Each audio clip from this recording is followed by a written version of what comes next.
He slaps the scroll into your hands. It's warm from his grip and smells faintly of ozone. What does it mean by ozone?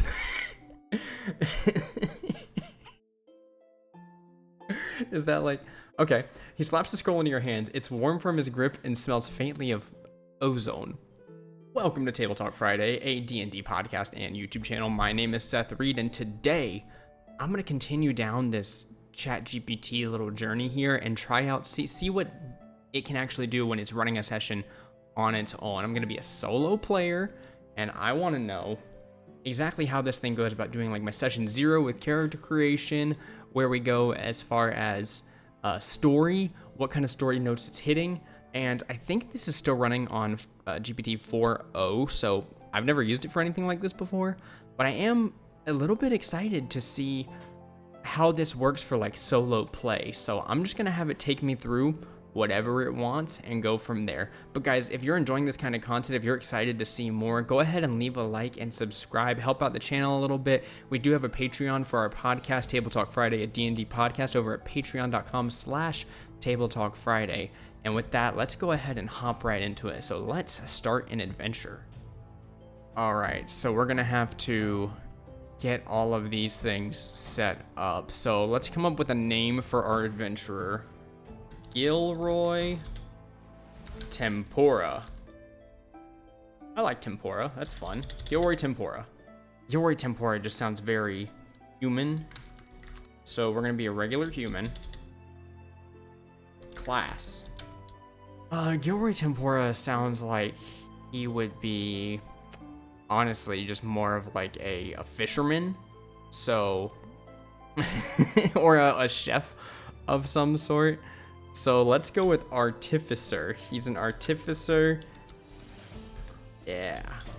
So what I'm thinking for Gilroy, so what I've put here is to include any like typical level 1 adventurer equipment, and Gilroy fights with a hand crossbow. He's used for self-defense up until now. I like this. I think it's nice, a good starting point. And yeah, so I'm thinking he lives in a Waterdeep-esque type area. He's a chef. He has a hand crossbow on him at all times, but he's never actually really had to go out using it. I mean, he shot it, at some targets here and there, but never used it in like a big time battle, and hopefully something's gonna pop off here. I'm gonna go ahead and add a lot of those details to Gilroy so that way they can get us started. All right, Gilroy is a chef in a very popular restaurant and has minimal training when it comes to combat. He is fed up with his job and always looking for a way out of it. Okay, I think this works. So I'm gonna click enter and see what happens. Okay, cool. So we've got the whole intro here. So here we got character, or my full character sheet, it looks like. So human artificer, he's level 1, AC 17, using studded leather armor plus dex plus possible magical enhancements. I don't know what it means by that. Maybe it thinks 17 is too high. Maybe it is, honestly. HP 7, he's a guild artisan, cook, yep, exactly what I was going for. Hand crossbow, only used for self-defense so far. Studded leather armor, set of artisan's tools, which is cooking stuff. I've got some tinker's tools in a dungeoneer's pack. And let's see, disillusion with his high-pressure cooking job. Sharp with his hands and mind, but wary in combat, always looking for the next exit or opportunity. All right, your adventure begins. Chapter 1, The Steam Beneath the Soil. It's late afternoon in the bustling city of Coppergate, a trade hub where clockwork contraptions clatter through the streets and airships drift above towers crowned with brass and glass domes. Inside the cramped, sweltering kitchen of the Gilded Ladle, the scent of roasted duck and burning saffron fills the air. Gilroy Tempora, chef, inventor, and utterly done with his life, flips a pan one last time before slamming it down, the sauce bubbling like his patience. You've worked 13 hours straight. Orders are endless, and not once has anyone said, thank you. Suddenly, you hear a familiar clang as the back door of the kitchen flies open. It's Bremma, the dishwasher, a gnome with soot-covered overalls and wild hair. She pants, looking wide-eyed. Gil, there's a guy outside asking for you. Says he has a map? Weird guy, smelling like dirt and lightning. What would you like to do? I think Gilroy is kind of older, fed up with life, probably in his like 40s or so. So he's gonna have kind of that little like gruff personality, just like, all right. I'll check it out. Thank you, Brema. Brema gives you a tired salute with a soapy ladle, then disappears back into the steam and clatter of the dish pit. You push open the back door, stepping out into the alley behind the gilded ladle. The afternoon light is golden, bouncing off the cobblestones, and the smell of garlic and city smoke hangs in the air. Leaning against a rusted gear press is a tall man in a tattered cloak, his face hidden beneath the brim of a wide hat stained with soot and oil. A thick coil of parchment is clutched in one hand, his eyes, barely visible under the shadow of his hat, flick up at you. Yu-Gi-Oh! Roy Tempora? He rasps, voice like gravel rolled in gears. Heard you're good with your hands. I've got an opportunity, something buried, old, dangerous, profitable. He extends the rolled parchment toward you. Ever hear of the steam vaults of Ogren's Spine? Do you take the map and hear him out? Ask him who he is and how he knows your name, refuse him and head back inside, or something else? I'm a little iffy on the fact that it's like a choose your own adventure book. I would kind of like for to like type my whole entire own prompts, you know? When it comes to like gaming like this, I like it to be very open-ended. So that's one point docked, I think, but I mean so far the story's pretty interesting. So I think I'm gonna number 2, ask him who he is and how he knows your name. Well, first things first. Who are you? How do you know my name? Why are you calling me outside? Gilroy squints, arms crossed, his apron still dusted with flour and pepper flakes. How do you know my name? You ask, cautious. And who exactly are you? The stranger chuckles, a dry metallic sound that doesn't quite reach his eyes. Name's Thorn Vale, prospector, relic hunter, occasional saboteur. I keep tabs on talent in this city. Word gets around. The chef who built a steam-powered filleting knife that accidentally slashed a noble's toupee in half at table 7. That was you, right? He grins like a man who's already bet on you. I make it my business to find people who are itching to get out of their rut. You've got fingers that know more than recipes, Gilroy. I'm offering you a chance to use them. This map leads to the steam vaults, an old dwarven city buried beneath Ogren's Spine. Mountains 2 days from here. Rumor is, the dwarves sealed it up after something went wrong. He leans closer, whispering, I need a tinkerer. Someone who can navigate traps, understand runes, maybe fix what's broken in there. You help me crack it open, we split whatever we find, 50-50. He holds the map out again, unwavering. So, chef, you win? What do you do? See, now it's swapped back. It's like, it's giving me an open-ended thing. So it spoke for me up here, and like gave me a line whenever I had like already come up with my own line, but it's not like I responded with a line either. Okay, so what do? Do you even need to ask? Thorn's grin widens, revealing a row of gold-capped teeth. Didn't think I did. He slaps the scroll into your hands. It's warm from his grip and smells faintly of ozone. What does it mean by ozone?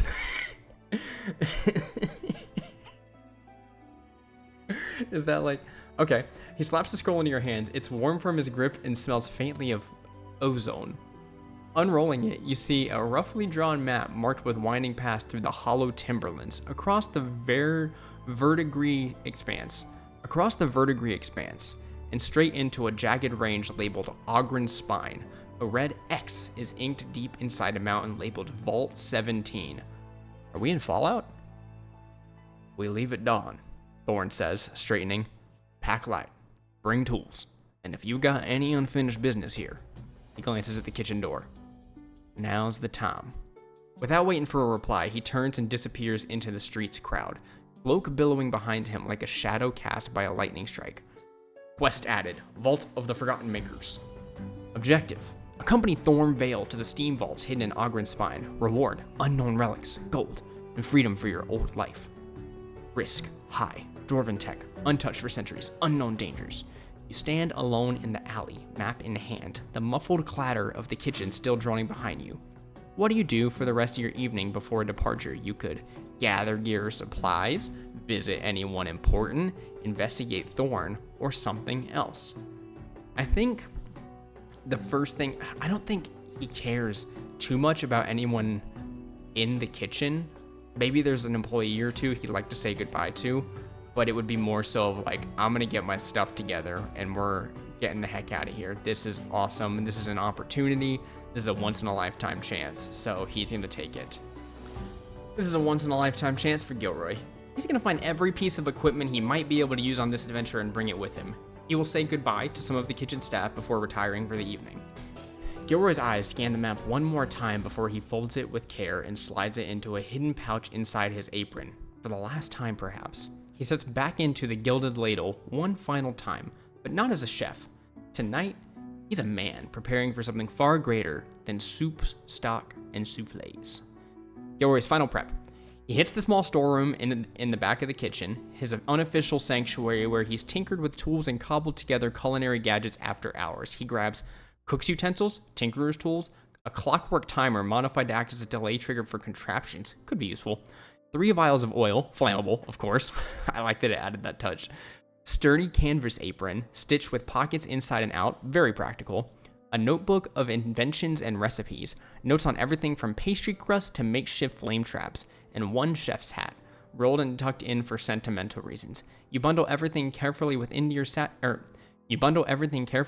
satchel, which creaks with the weight but feels right. Goodbyes in the steam. Before you leave, you make your rounds in the kitchen. Bremen the gnome gives you a soapy hug and slips you a lucky spoon. That's so funny. Harsh, the grumpy dwarven butcher, clasps your shoulder and grunts, "You'll be back. They always come back. Unless you die." And then he shrugs. Maribel, the half-elf pastry chef, looks stunned. Gilroy, you were the anchor here. It won't be the same. She hands you a small lemon tart wrapped in parchment for strength or bribes. As the kitchen winds down, Gilroy retreats to the attic above the bakery next door, where he's rented a cot for years and lies down for the final time. Sleep doesn't come easy, but when it does, it's deep and dreamless. The next morning, the sun peeks through the soot-stained windows. The city is just waking. As you step outside, Thorn is already waiting, sitting atop a small mechanical mule loaded with packs and gear. "Nice hat," he says with a hint of irony. He tosses you a small brass orb. Portable lantern. Taps into your artificer's spark. Figured you know how to use it. And with that, the two of you head off. The city of Coppergate shrinking behind you as the distant peaks of Ogren's Spine rise on the horizon. Journey begins, day 1 of travel. You're traveling through the hollow timberlands, thick woods haunted by mist and birdsong. Thorn is unusually quiet, scanning the trees often. "Something's off," he mutters mid-morning. We should have passed the old ranger outpost by now." Suddenly, from up ahead, a low growl rumbles through the underbrush. "Gilroy, behind me, now. Roll for initiative." All right, guys, so I've got real dice right here. You can trust, this is how I do it with my buddies. You can trust I am not going to be fudging any rolls, all right? If you need me to, if I get a natural 20, I will pull this webcam off from up here and I'll show you, all right? So I don't know what my modifiers are. Yeah, sure. I'm gonna roll and I'll give it the number and then I'll ask it what Gilroy's modifiers are. So that's a 13. I rolled a 13. What are Gilroy's modifiers? Let's assume he has a dexterity score of 14, which gives him a +2 modifier. Let me know if Gilroy's dex is different and I'll adjust it. Enemy initiative roll 10. Initiative order. You see, he's telling me when the creatures are going. Okay. So it's me, then the enemy, and then Thorn. So, from the shadows of the underbrush, a pair of dark, sinewy shapes slink forward. Wolves. Their fur patchy and ribs visible beneath hungry eyes. They've clearly been tracking you for miles, waiting for the right moment. One of them snarls and lunges toward Thorn, while the other circles towards you. You're up first, Gilroy. You're about 30 feet away from the nearest wolf. You can see a low stone outcropping nearby for cover, and there's loose foliage and rocks around. What do you do? Okay, well, first I'm gonna ask, give me a list of things that Gilroy can do as a level 1 artificer. So let's see what our options are. We've got a wolf about 30 feet out, which means I'm not going to take disadvantage whenever I shoot at it. Okay, so here's where we're going to actually choose all of our stuff. I guess we'll take the fact that it's not cheating. Skills. I'll take perception and sleight of hand. Next, let's go on to our cantrips.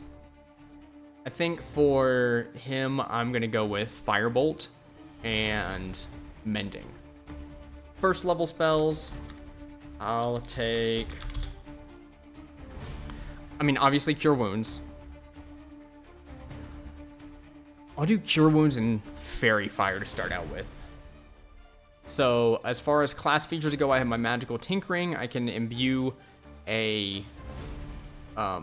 I can imbue a non-magical object with a magical effect. These are not going to help me here. I don't know what my intelligence modifier is. I would assume it's like a 16. Let's assume int is 16. Gilroy has a point by array of stats. Yeah, I'm just gonna go with that because I don't wanna make it too like powerful or something. Updated snapshot. Okay, they're giving us the full updated thing. He's got, okay, that's exactly what I was looking for right here. He's got good dex, good con, good intelligence. Spell save is only 13 though. Ugh, yuck. Okay, 30 feet away, low and growling, beginning to circle. Thorn is drawing his blade behind you. What do you do on your turn? I cast Fairy Fire, trying to hit the two wolves. Gilroy grips the brass orb Thorn gave him, channels his arcane spark through it, and mutters the incantation from a saw-stained note in his pocket. You raise your hand with a soft zzz of magical static. A cube of shimmering violet erupts 20 feet out from a point center between the two wolves, catching them both in a prismatic glow. They must make dexterity saving throws. Rolling for the wolves. Wolf 1, 11 fails. Wolf 2, 15 succeeds. Okay, so Wolf 1 is now glowing. That means we have advantage against it. Wolf 2 takes nothing. Thorn grins and the glow lights up the creature. Nice. That's exactly nice. That's exactly why I hired a chef. You still have a movement and a bonus action. Do you want to move to cover, draw your crossbow, do anything else? What I'm gonna do is I'm gonna move to cover, and I'm gonna get my crossbow out and ready to shoot next turn. Specifically, I think I want to move backwards so it can't reach me without dashing. Smart move. Gilroy dashes back about 15 feet, putting himself 45 feet from the wolves, and slides behind a waist-high stone outcropping. Cracked and moss-covered, but sturdy enough for partial cover, you drop to a crouch and unshoulder your hand crossbow, loading a bolt with a quick flicking click. It hums softly with tension, ready to fire. Hums? My little hand crossbow is humming? Okay. Gilroy 45 feet in cover. Thorn is 30 feet, drawing a short sword. Wolf 1 is glowing 30 feet, now clearly visible. Okay, Wolf 1's turn. Enraged by the sudden light clinging to its fur, Wolf 1 lets out a deep growl and charges towards Thorn. Attack roll versus Thorn, 17 hit. It does 6 damage. The wolf sinks its teeth into Thorn's thighs. He grunts and stumbles, steel flashing as he fends it off. Wolf 2's turn. Wolf 2 begins circling toward your right flank, trying to use the brush for cover. Not yet within range, but closing in fast. Now, about 40 feet away, angling to cut off your escape. Thorn snarls, blood on his leg, and slashes back. Attack roll, 18, hit. 7 slashing. His short sword carves a long gash across Wolf 1's side, blood mixing with magical light from Fairy Fire. Gilroy, I hope you're not squeamish. It's your turn again. What do you do? I fire. I'm literally just gonna fire my hand crossbow. You steady your breath behind the stone outcrop, crossbow loaded, and aim squarely at the glowing form of Wolf 1. Thanks to Fairy Fire, you have advantage on this attack. First roll, 17. Second roll, 12. Result, 17. Hits. Damage roll, 1d6 equals 4 piercing damage. Your bolt flies through the air with a satisfying and sinks into the wolf's shoulder. The beast yelps in pain, staggering slightly from Thorn's earlier strike and now your precise shot. Wolf 1 is bloodied and limping, clearly on the defensive. Wolf 1 severely wounded, still glowing, snarling at Thorn. Wolf 2, 40 feet from you, trying to flank. Okay, cool. Would you like to use a remove or bonus action to reposition, reload, or do anything else? I'll stay where I'm at and reload. Gilroy stays low, using the stone outcropping as cover. With practiced hands, you slide another bolt into the groove of your crossbow, fingers nimble and sure despite the tension in the air. The sound of the click echoes softly in your ears. You're ready for your next shot. Wolf 1's turn, snarling and now badly injured. Wolf 1 tries to finish off its wounded blade, lunging again at Thorn. Roll 6. It misses. Hell yeah, Thorn's okay. Thorn stumbles back just in time, jabbing his sword forward to keep the creature at bay. That's right, Mutt. Second course bites back. Wolf 2's turn. Wolf 2 breaks the brush and charges directly at you, now 20 feet away and closing fast. You see its eyes locked on yours, teeth bared. I'm surprised it didn't make it to me, honestly. Let's see. Thorn grits his teeth and tries to finish off Wolf 1. He rolls a 12, hits, deals 4 slashing. Thorn swings low and drives his sword deep into the wolf's neck. It collapses into the grass with a final growl, and fairy fire around it dimming as it dies. One down, Thorn yells, turning his head towards you. Back to you. Wolf 2 is now 20 feet away and charging directly at you. What do you do? Ooh, okay. This one doesn't have fairy fire on it, so I think I'm going to...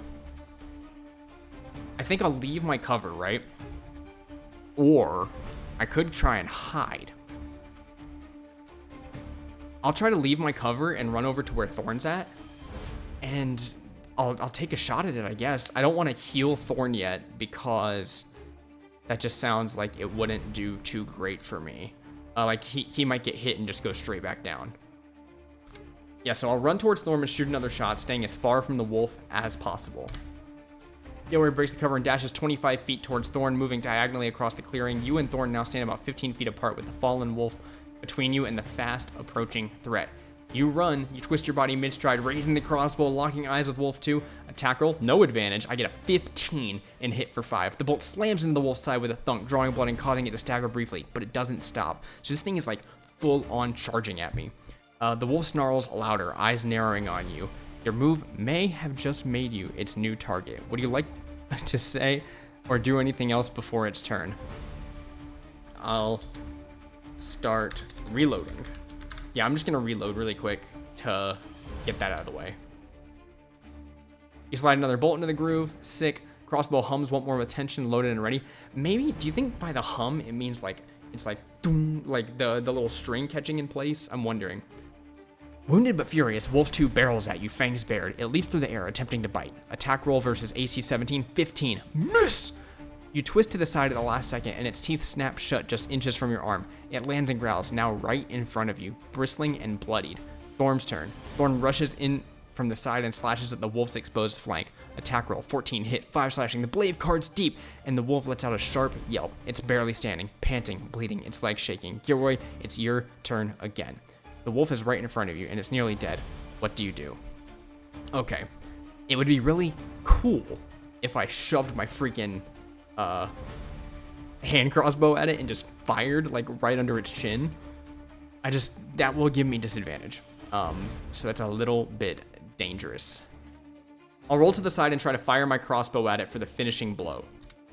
You dive into a sideways roll, kicking up leaves and dirt, coming up to one knee just outside the wolf's reach. In a fluid motion, you snap your crossbow to the shoulder and squeeze the trigger. 14 plus 4 equals 8. 1d6 piercing damage. Your bolt punches right into the wolf's chest. It lets out a choked snarl, its front legs buckling as it collapses in the dirt just feet from where you landed. The forest falls eerily quiet. No more growling, no more snapping jaws, just Thorn's heavy breathing and the distant rustle of wind through the trees. Thorn wipes his blade on his sleeve and walks over to you, nodding.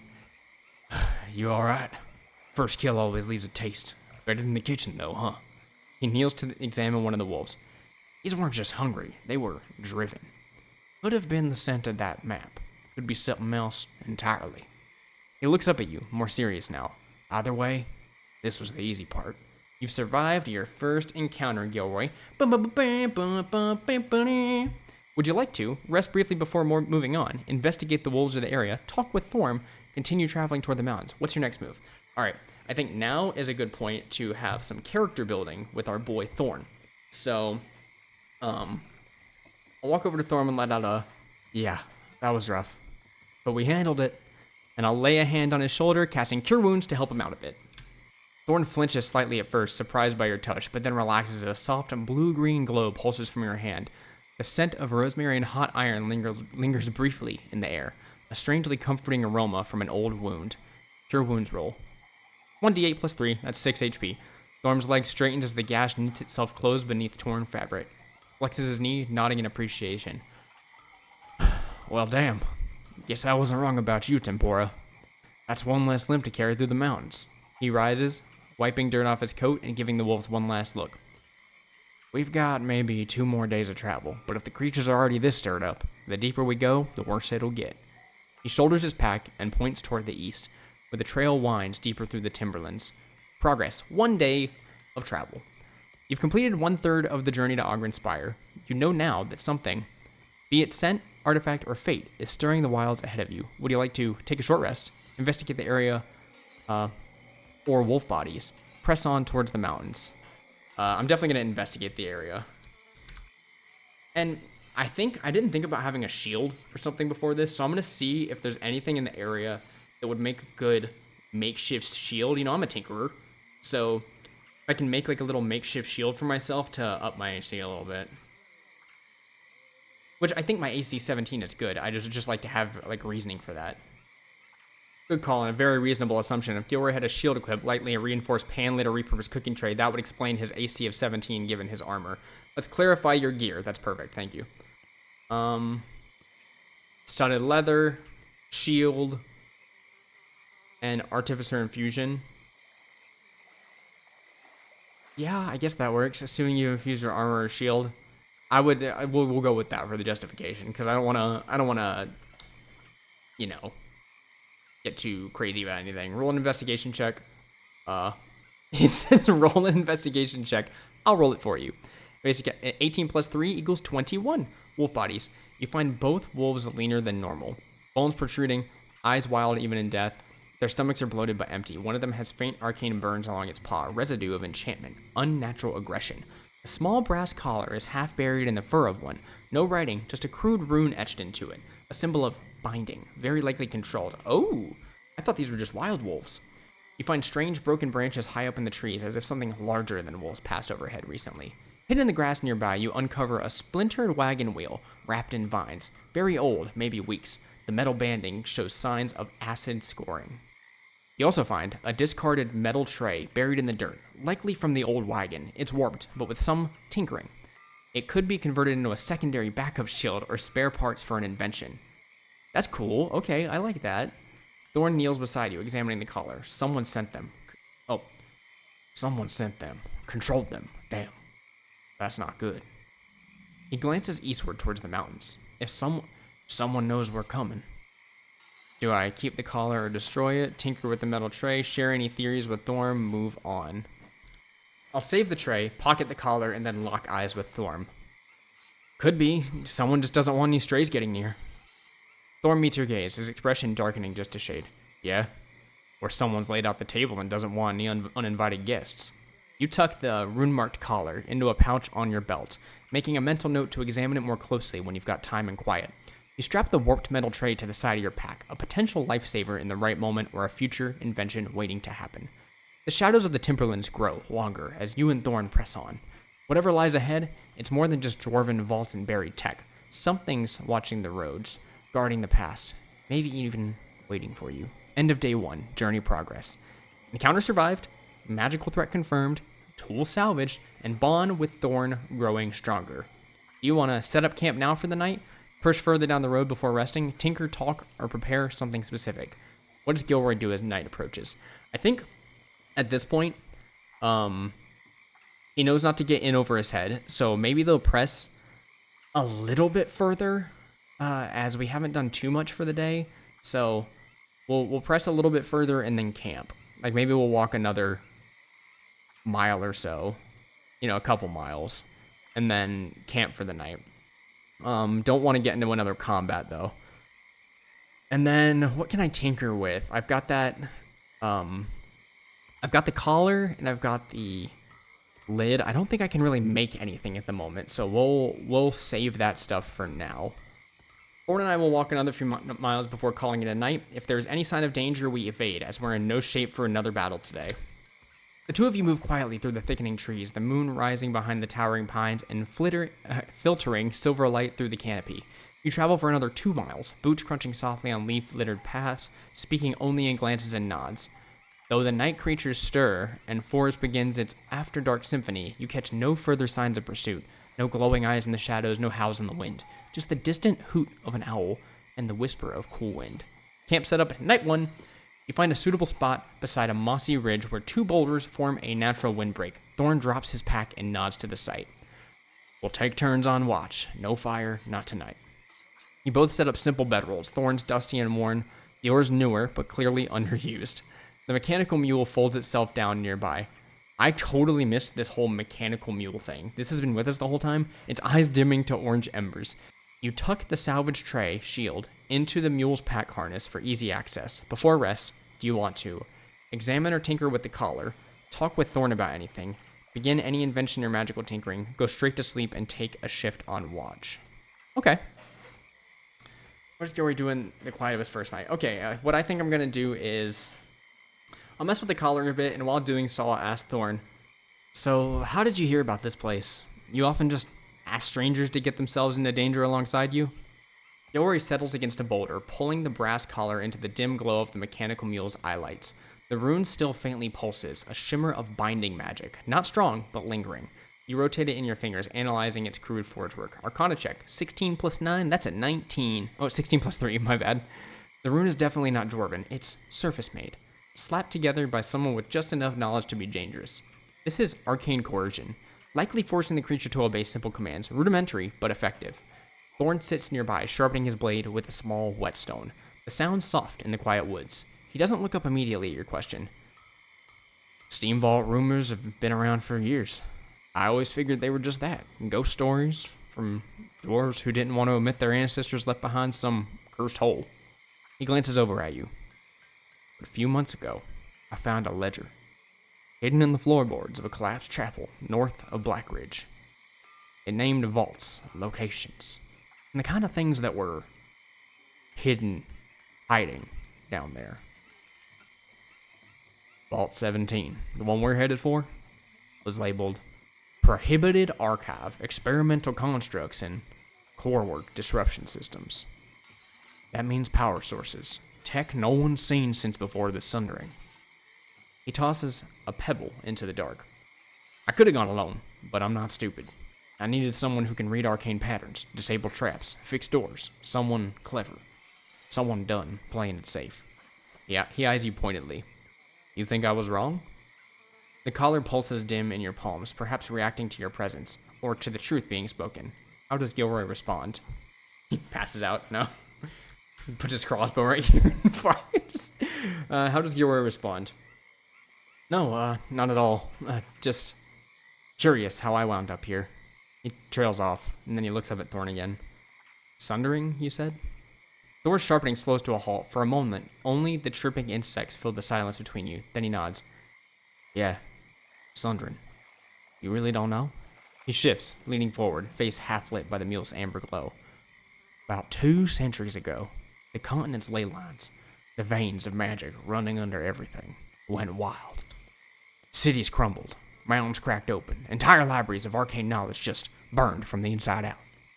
Some say it was a failed experiment. Others say it was punishment from the gods. But the dwarves, it went silent almost overnight.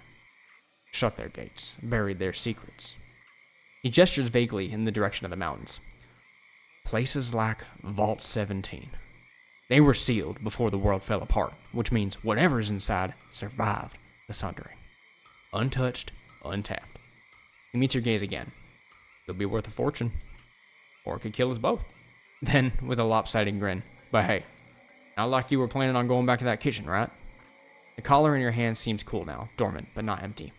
The forest stretches out around you, like a silent witness. Do you press him further, store the collar, sleep, or something else? Right, I say, then turn over to sleep. Better rest. Thorn gives a quiet grunt of agreement as you lie back beneath the boughs. Is it bough? Buffs? Boffs? It's like cough, but boff. The earth cool and uneven beneath your bedroll. You slip the collar back into your pouch, its faint magical hum now silent in the hush of the wild. The night settles in, heavy and still. Your eyes close slowly to the sound of leaves rustling. insects chirping, and the soft, rhythmic click of Thorn winding the watch function on the mechanical mule. An oddly comforting sound. Night passes uneventfully. No howls, no intrusions, just the deep quiet of a forest holding its breath. Morning, day 2 of the journey. All right. This is where I think we'll wrap up for now. This was a fun experiment. I actually enjoyed where it took me. Like, it has some character. Thorn seems like he's got, some flaws going on, some like more stuff to delve into in his backstory. So I wonder what on the back end is happening, like what the AI is thinking in this moment. But regardless, I think this is very cool. It's a really cool function. Like if you're trying to get your feet wet in D&D or get an idea of what a session might be like to see if it's something you're into, this is a really good option. Like I was kind of getting absorbed in the story. It's been like 45, 50 minutes, and I was just, it's been almost an hour, and I'm sitting here like actually absorbed in where the story went. And that's a whole hour-long session I got just based on nothing. Like based on just me giving responses. We've got a character made. We had our first combat. And we're heading off to we had our first little night and roleplay. Like all of this has been great so far. So I really enjoyed where it all took us. So if you guys enjoyed this, maybe I can make it a thing. I'll put this one up just to see how it does. And if this is something you'd like to see a little more consistently, then please just find us over on patreon.com/tabletalkfriday. Subscribe here on YouTube, and I'll catch you guys in the next one.